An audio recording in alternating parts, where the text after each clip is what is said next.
Hi friends, आइए आज हम लोग बायोलॉजी पढ़ते हैं। बायोलॉजी में देखिए, बायोलॉजी में हम लोग कुछ पढ़ लिए थे। आज हम लोग बहुत इंपॉर्टेंट चैप्टर प्रजनन पढ़ेंगे। ठीक है, ये प्रजनन से इसमें क्वेश्चन पूछे जाते हैं। आप जिस भी क्लास का तैयारी करते हैं उस सारे क्लास में इसमें से क्वेश्चन पूछे जाते हैं। तो आपको पता होगा प्रजनन प्रजनन को हम लोग जनन भी कहते हैं। ये हमारे जितने भी सजीव वस्तु है, सजीव जीवों में ये क्या पर सभी के अंदर ये पाया जाता है प्रजनन की क्षमता।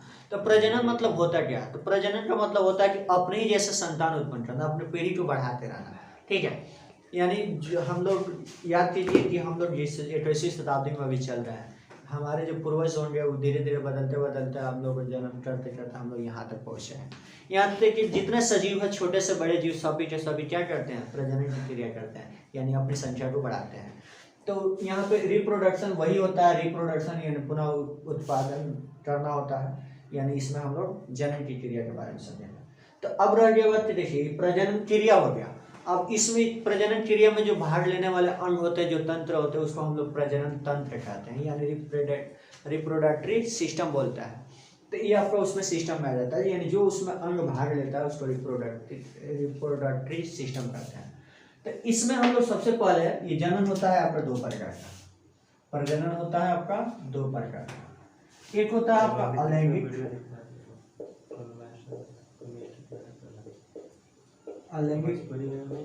जनन होता है, जिसको इंग्लिश में एसेक्सुअल बोला जाता है, रिप्रोडक्शन। और दूसरा आपका होता है लैंगिक जनन।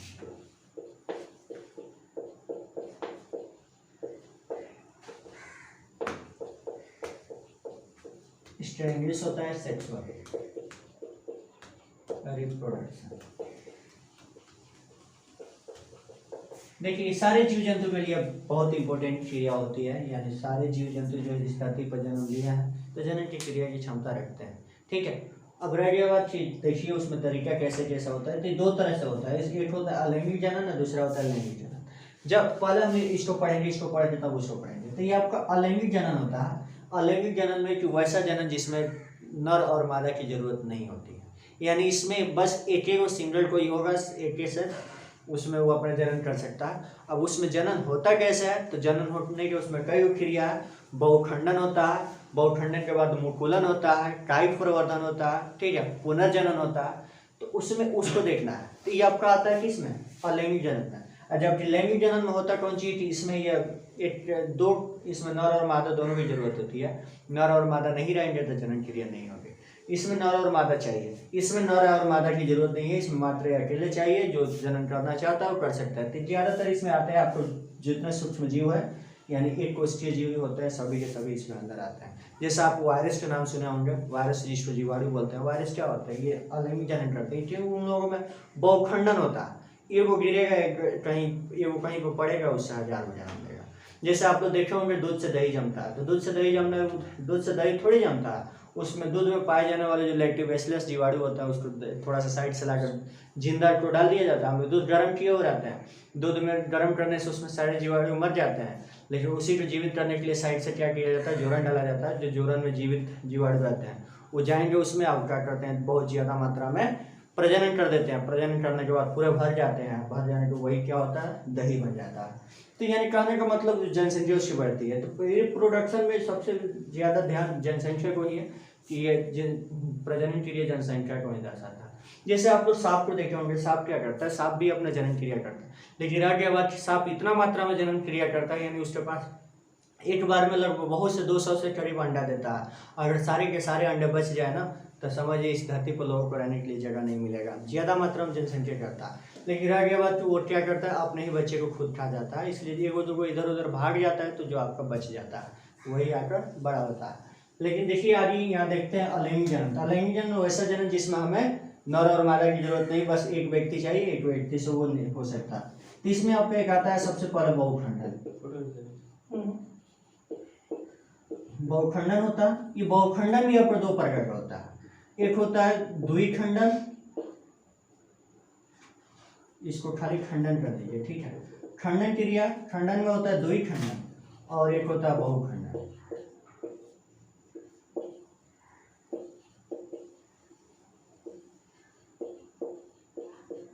ठीक है। खंडन, खंडन मतलब टूटना, टूटना जैसे इसमें होता है कि खंडन में एक हो जाएगा आपका द्वि खंडन, एक होता है बहुखंडन। द्वि खंडन का मतलब दो भाग में टूटेगा, और बहुखंडन का मतलब बहुत से भागों में टूटता है। जैसे द्वि खंडन में आपका अमीबा आता है, अमीबा जो है ना आपका द्वि खंडन है।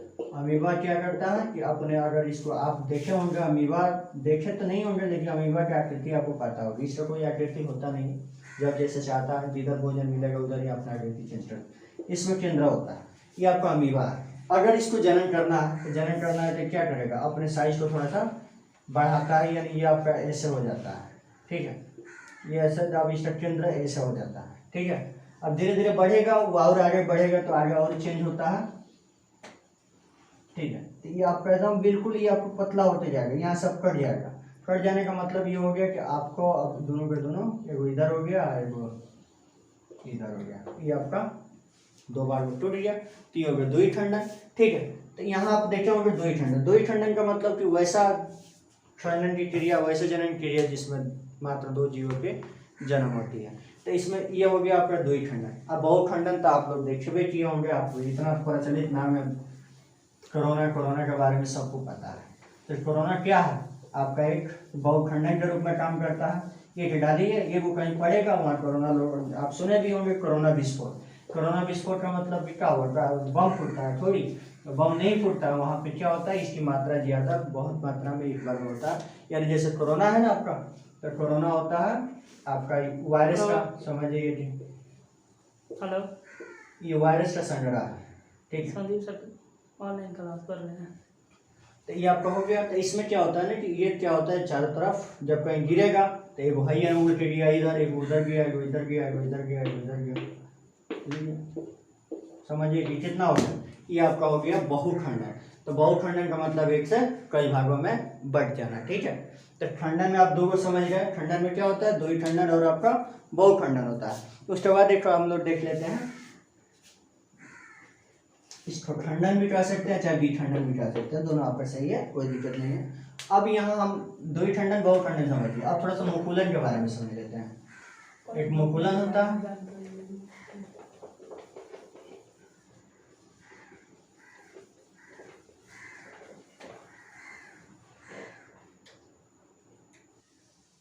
देखिए अब दूसरे देखते हैं। पहला विखंडन में दो गांव देख लिए, द्वि खंडन बहुखंडन। तो द्वि खंडन में आपका एक अमीबा हो गया, पैरामीशियम भी इसमें आ जाएगा, यानी कि कुछ चीजें इसमें आ जाएंगे जितने भी हो। अब बहुखंडन में आपका जीवाणु हो गया, विषाणु हो गया, ये आपका बहुखंडन होता है। प्रोटोजोआ सब इसमें आता है। अब आता है मुकुलन। देखिए मुकुलन, आप हाइड्रा का नाम सुने होंगे, इसमें हाइड्रा सबसे ज्यादा फेमस है। हाइड्रा जो है एक तरह से पेड़ की तरह दिखाई देता है, लेकिन एक तरह से जीव है, ठीक है। देखिए कैसा होता है, आपका हाइड्रा होता है ऐसा,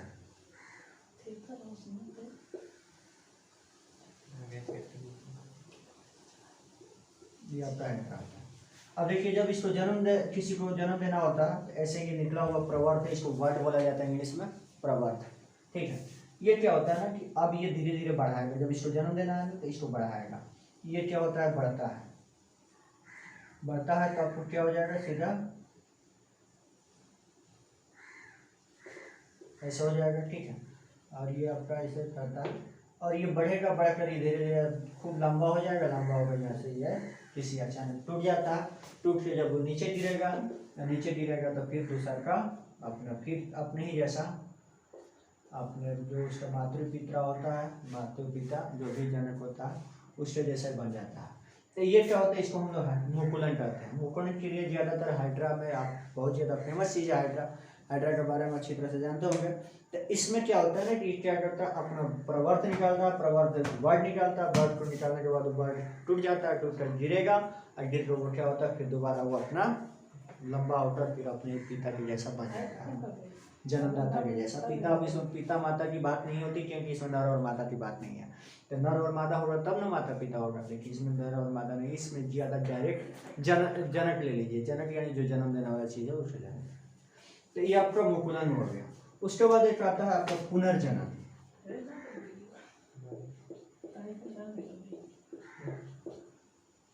ठीक है। तो पुनर्जन्म में आप देखे होंगे कि ये छिपकली देखे होंगे ना, छिपकली सब कोई देखा, घर में रहती है। तो आप छिपकली में जब देखे होंगे उसका जो पूछ निकला हुआ रहता है ना, पूछ में ये पुनर्जन्म की क्रिया होती है। पुनर्जन्म देखिए, पुनर्जन्म दोबारा जन्म, ठीक है, पुनर्जन्म दोबारा जन्म। तो ये आपका किस में आता है? अलैंगिक जन्म में ही होता है। इसमें नर और मादा की जरूरत नहीं है, क्योंकि देखिए जो छिपकली जो घर में रहती है उस छिपकली को आप उसको पूछ तो किसी डंडा से मारते हैं या चाहे किसी तरह उसका पूछ कट जाता है तो उसको कोई टेंशन नहीं होता। उसका टेंशन इसलिए नहीं होता है कि उसको पता है कि फिर हमारा पूछ दोबारा आ जाएगा। तो देखिए वो अगर उसका पूछ कट जाता है तो अलग हो जाता है, वो अलग हो जाता है, भाग जाती है, भाग जाने के बाद 2-4 दिन के बाद फिर आएगी सामने तो आप देखेंगे कि उसका पूछ फिर से तैयार हो गया, यानी उसका पूछ दोबारा बन जाता है। तो दोबारा बनने की क्रिया को हम लोग क्या कहते हैं? पुनर्जनन। यानी छिपकली का जो पूछ तैयार हो जाता है उसमें पुनर्जनन होता है। उसके बाद एक आता है आपका अपघटन।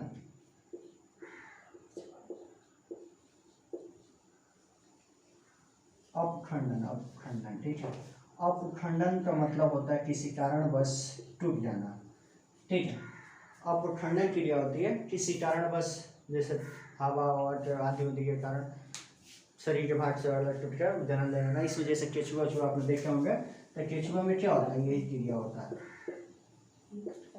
केचुआ आप अच्छी तरह से जानते हैं, ठीक है। तो केचुआ क्या करता है? उसमें भी नर और मादा होता थोड़ी है, वैसे रहता है। रहने का मतलब कि वो कहीं भी पानी बरसा या चोट के कारण क्या होता है, टूट के भाग अलग चल जाता है, वो धीरे धीरे वृद्धि कर लेता है। तो ये आपका केचुआ में होता है अपखंडन की क्रिया, ठीक है।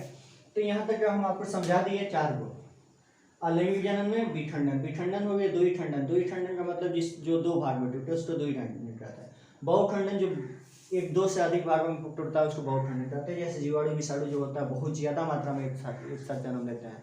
जैसे आप देखे होंगे मच्छर उच्छर तो देखे भी होंगे, तो लेकिन मच्छर आगे नर और मादा में उसमें देखेंगे हम लोग, ठीक है, कि मच्छी के जन्म बहुत ज्यादा मात्रा में होता है। उसी तरह से जीवाणु की बात है तो जीवाणु भी ज्यादा मात्रा में एक में जन्म लेते हैं। तो ये आपको हो गया बहुखंडन। मुकुलन आपको हाइड्रा के बारे में समझा दिए। पुनर्जनन आपको छिपकली के बारे में समझा दिए। पुनर्जनन का मतलब हो गया कौन सी, कि वो फिर से दोबारा जम जाता है, उसको पुनर्जनन कहते हैं। उसके बाद आता है अपखंडन। अपखंडन में आपका केचुआ किसी कारणवश उसके शरीर से टूट कर अलग हो जाना, अलग होकर फिर दोबारा बन जाता है। जैसे आप थोड़ा सा बचपन में याद कीजिए, बचपन में हम लोग खेलते थे, जब हम लोग पढ़ने जाते थे तो उस समय मोर का पंख मिला करता था। तो मोर का पंख हम लोग क्या करते थे, किताब के अंदर डाल देते थे और उसको क्या करते थे, चौक वौक खिलाते सुबह। उस समय हम लोग समझदारी उतना नहीं थी। उस समय हम लोग को यही होता था कौन चीज, कि कोई भी बस हम लोग झांसे में पढ़ते थे, कोई कुछ भी कह दे वो हम लोग मान लेते थे। कहते थे लोग, कह देते थे कि फलाना जगह मत जाओ, वहाँ पर भूत है, तो लोग हम लोग भी मान जाते थे कि वहाँ भूत है, वहाँ नहीं जाएंगे, ठीक है। तो मोर का पंख वाला क्या कहानी, आपको बहुत अच्छी तरह से याद होगा कि मोर का पंख हम लोग रख देते थे, उसको चौक खिलाते थे, कहते थे कि वो क्या होगा कि फिर से दोबारा वो 2 भाग में टूट जाएगा, यानी दूसरा का जन्म दे देगा। तो जन्म दे देगा तो मतलब 1 से 2 हो जाएगा, 2 से 4 हो जाएगा। तो उसको हम लोग उस ख्याल में डूबे होते हैं कि वैसे कैसे होगा, बताइए, मोर का पंख सजीव थोड़ी है, निर्जीव है। तो निर्जीव होगा नहीं, लेकिन वो बचपन थी, बचपन का बात ही कुछ अलग है। तो देखिए अब यहाँ पे हम अपखंडन समझ लिए। अपखंडन के बाद एक और इसमें बच जाता है, देखिए उसको भी हम लोग देख लेते हैं। तो ये 4 गो आपको ये हो गया। अपखंडन के बाद एक आपका आता है कायिक परिवर्तन। सबसे इंपॉर्टेंट चीज होता है कायिक परिवर्तन वाला, ठीक है। कायिक वाला इसको बढ़िया से समझिएगा, क्योंकि आजकल सबसे ज्यादा कायिक को ही अपनाया जा रहा है। आजकल जन्म क्रिया बहुत कम हो रहा है, लेकिन कायिक वाला ज्यादा है, क्योंकि ज्यादा से ज्यादा मात्रा में हमें पेड़ पौधे को लगाना है। तो पेड़ पौधों में भी कायिक परिवर्तन को उपयोग में लाया जाता है। तो कायिक परिवर्तन में आपका होता है कौन सी है,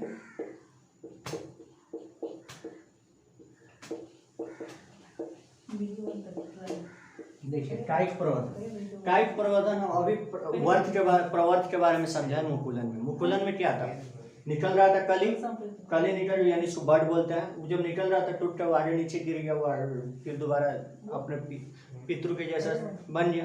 उसी तरह से कायिक परिवर्तन होता है। कायिक परिवर्तन जैसा आप गुलाब का पेड़ देख रहे होंगे, गुलाब का बीज नहीं होता, बीज नहीं बोया जाता, लेकिन फिर भी गुलाब का खेती होता है। कैसे होता है, तो कायिक परिवर्तन। कायिक मतलब समझिए कि भोजपुरी भाषा में लोग इसको कलम काटना बोलते हैं, कलम काटो। तो कलम काटना होता है, कलम काट के लगा के उसको लगाया जाता है। गुलाब हो गया, गन्ना हो गया, गन्ना की खेती करते हैं। गन्ना आप देखे होंगे, इसको ईख बोला जाता है। गन्ना हो गया। गन्ना के बाद आप आलू भी देखे होंगे। आलू हो गया, परवल हो गया, शकरकंद। शकरकंद आपको पता है कि क्या होता है? शकरकंद यानी इसको गांव में लोग इसको कोन कहते हैं। कोन होता है, मीठा लगता है, उसका चीनी नहीं बनता है, ठीक है। तो ये आपको क्या है, सब के सब इसमें टाइप प्रवर्धन होता है। टाइप प्रवर्धन का मतलब कि उसका प्रवर्धन निकलता है। जैसे आलू, आप आलू की खेती करते हैं, देखिए आलू इसमें लिखे हैं, आलू की खेती करते हैं तो आलू का जो हम लोग आठ कहते हैं, इसको ऐसे निकला हुआ रहता है जहाँ था, ठीक है। तो इसको हम लोग आग कहते हैं। इसको जब हम लोग खेती करने की बात आती है तो इसको क्या किया जाता है, चाकू से इसको काट कर खेती की जाती है, ठीक है। तो आप देखे भी होंगे यहाँ तक खेती आप किए होंगे आलू का, तो उसमें आपको पता होगा कि जब ये जिस आलू में ज़्यादा प्रवर्ध होता है उस हिसाब से उसको काट दिया जाता है। देखिए इस तरह से काट काट के निकाल दिया जाता है, ठीक है। और उसको जॉय को प्रवर्ध दिखाई देता है, उस तरह से लोग काट के उसको कई भागों में बांट देते हैं। लेकिन कोई कोई उसी आलू में जो होता है कि उसमें कोई प्रवर्ध नहीं निकला है, प्रवर्ध नहीं निकला, लोग उसको छाट भी देते हैं। अच्छा, छाट देंगे सब्जी वब्जी बनाने के लिए, नहीं अगर छाटते हैं तो उसको मात्र कोई खड़े रोप देता है, कोई दो भाग में इसको काट कर, ज़्यादा नहीं काटता क्योंकि उसको पता है कि इसमें प्रवर्ध निकला नहीं है तो इसके अंदर जनन क्षमता नहीं है। ये होगा भी या नहीं भी होगा ये कंफर्म पूरा नहीं होता है। लेकिन इसमें प्रवर्ध निकल गया तो मतलब कि इसको हम काट कर बोएंगे तो वो हो जाएगा। उसी तरह से गन्ना आप देखे होंगे, गन्ना की खेती होती है, गन्ना को काटो, उसको गन्ना में भी जो आँख होती है उसकी, जैसे आप देखे होंगे गन्ना ऐसा होता है ना, तो यहाँ पर आप देखे होंगे कि यहाँ पे सब गन्ना में देखने को मिलता है कि वहाँ पे आँख रहता है, तो इसको यहाँ से काट दीजिए, एक वही इधर हो जाएगा और एक इधर हो जाएगा, इसको भी आप बो दीजिए, गन्ना की खेती उससे हो जाती है। तो गन्ना इस तरह से होता है, आपको अच्छी तरह से पता होगा, देखे होंगे गन्ना, ठीक है। वो हो गया, आलू हो गया, गन्ना हो गया। गुलाब देखिए, गुलाब में कोई बीज उज नहीं होता है, कोई फल उल नहीं होता। जब फल उल नहीं होता है तो उसका कहाँ से बनेगा, उसका पेड़ कैसे तैयार करें? तो हम क्या करते हैं, उसके डाली को काटते हैं, डाली को काट ले कहीं बो देते हैं। तो कलम काटने यानी ये होता है कायिक प्रवर्धन। जैसे मान के चलिए कोई पेड़ है, हमको अमरूद का पेड़ लगाना है, देखो पेड़ बड़ा पेड़ है, तो उसमें कलम काटना में होता है क्या कि जड़ में जो कुछ डाली निकलता है, शाखा, उसको लेकर हम जमीन में इसको झुका देते हैं। जैसे मान के चलिए ये आपका पेड़ है, इसमें यहाँ डाली निकला तो इसको लेकर जमीन में यहाँ दफना देते हैं, यानी इसको दाब देते हैं। कुछ दिन तक दाब देंगे, इस पेड़ से अपना पोषण वोषण सब ले लेता है। अब जैसे जमीन में जाएगा तो इसको क्या होता है, नीचे जड़ पकड़ लेता है। जब इसमें जड़ आ जाएगा तो इसको काट दीजिए, इसका कनेक्शन काट दीजिए। अब ये क्या होगा, अब नीचे से जड़ और फैला लेगा, अब इसको भोजन नीचे से मिलने लगेगा। अब ये क्या होगा, पेड़ नया तैयार हो जाता है। जब वो तैयार हो जाएगा तो फिर इसको मिट्टी से निकालिए, निकाल कर और लेकर बो दीजिए। ये होता है आपका कलम काटना, ठीक है। तो हमारे में से आपको पता होगा कि आप अलैंगिक जनन समझ गए होंगे। अलैंगिक जनन समझ लिया आप लोग, अलैंगिक में इतना ही था। अब हम लोग अगले वीडियो में देखेंगे